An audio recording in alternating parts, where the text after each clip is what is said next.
एक ऐसी बीमारी जिसका आम तौर पे हर घर के अंदर बहुत ही चर्चा होता है। हर दूसरे बंदे की ज़ुबान के ऊपर इसका जिक्र आप सुनते हैं कि uric acid, uric acid, uric acid. इस वीडियो में हम आपको ये बताएंगे कि यूरिक एसिड होता क्या है, जिस्म में ये किस तरह बनता है, ये क्यों हमारे लिए नुकसानदा साबित होता है और इसकी अलामात क्या हैं, और एंड के ऊपर हम आपको ये बताएंगे इससे हम किस तरह बच सकते हैं। तो सबसे पहले जो हम खुराक खाते हैं ना, उसके अंदर एक केमिकल होता है जिसको हम प्यूरिन कहते हैं। प्यूरिन की मिकदार ज़्यादातर ऐसी चीज़ों के अंदर होती है जिनके अंदर प्रोटीन का लेवल हाई होता है। मिसाल के तौर पर बड़ा गोश्त है, छोटा गोश्त है, जिसको हम मटन और बीफ कहते हैं। उसके अलावा दालों वगैरह के अंदर प्यूरिन का लेवल ज्यादा होता है। प्यूरिन हमारे जिस्म के अंदर जाता है, ये जाके टूटता है, इसका जब मेटाबॉलिज्म होता है तो इसके नतीजे के अंदर यूरिक एसिड बनता है। ये सारा जो प्रोसेस है ये हमारे जिस्म के अंदर नॉर्मल होता है। ये हमारे जिस्म का एक रिक्वायरमेंट है, हमारे जिस्म की एक जरूरत है। यूरिक एसिड का जो नॉर्मल लेवल है ना, वो मेल के अंदर 2.5 से लेकर 7 mg पर डेसीलीटर होता है, जबकि फीमेल की हम बात करें, इसके अंदर जो इसका लेवल है वो थोड़ा सेंसिटिव होता है। इसके अंदर 1.5 से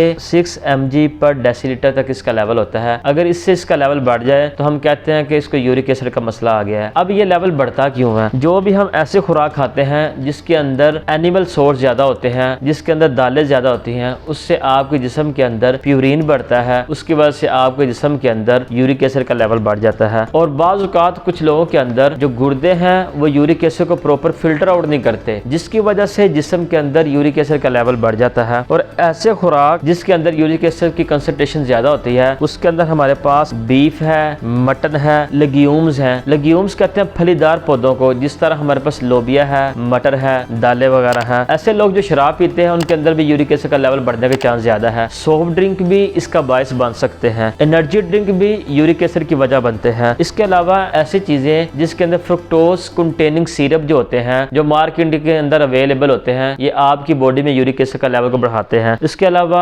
जेनेटिक काज भी होती है। और एक बहुत आम लेवल जिसको हम स्ट्रेस कहते हैं, जिसके अंदर हर दूसरा बंदा मुब्तला होता है, ये भी यूरिक एसिड की वजह बनते हैं। हमारे जिस्म का एक खास वजन होता है जिसको हम BMI कहते हैं। अब आपका जिस्म का वजन या वेट अगर ज्यादा बढ़ना शुरू हो जाए, आपकी हाइट से आपका वेट ज्यादा बढ़ जाए, तो फिर भी बॉडी के अंदर यूरिक एसिड का लेवल बढ़ने के चांस ज्यादा है। अब हमारे पास कौन कौन सी अलामात होती हैं जिसकी वजह से हमें पता चलता है कि यूरिक एसिड का लेवल ज्यादा है? उसमें सबसे पहले और आम अलामात है येलो यूरिनेशन। आपके जो पेशाब है उसका रंग येलो हो जाता है, पिलाहट आ जाती है उसके अंदर। उसके बाद आपके जो बॉडी के अंदर जितने भी जॉइंट्स हैं, जोड़ हैं, उनके अंदर दर्द शुरू हो जाता है। बॉडी के अंदर इन्फ्लेमेशन होती है। दर्द की जो इनिशियल स्टेज होती है वो खास तौर पर पैरों से होती है, और पाँव के जो अंगूठा है वहां से दर्द शुरू होती है और आपके सारे जिस्म के अंदर फैलना शुरू हो जाती है। इसके बाद आपकी हड्डियां दर्द करना शुरू कर देती है, और आपके जो यूरिन है जब आप उसका टेस्ट करवाते हैं उसके अंदर क्रिस्टल का लेवल बढ़ता है, उसके अंदर प्रोटीन का लेवल हाई होना शुरू हो जाता है। अगली वीडियो के अंदर हम आपको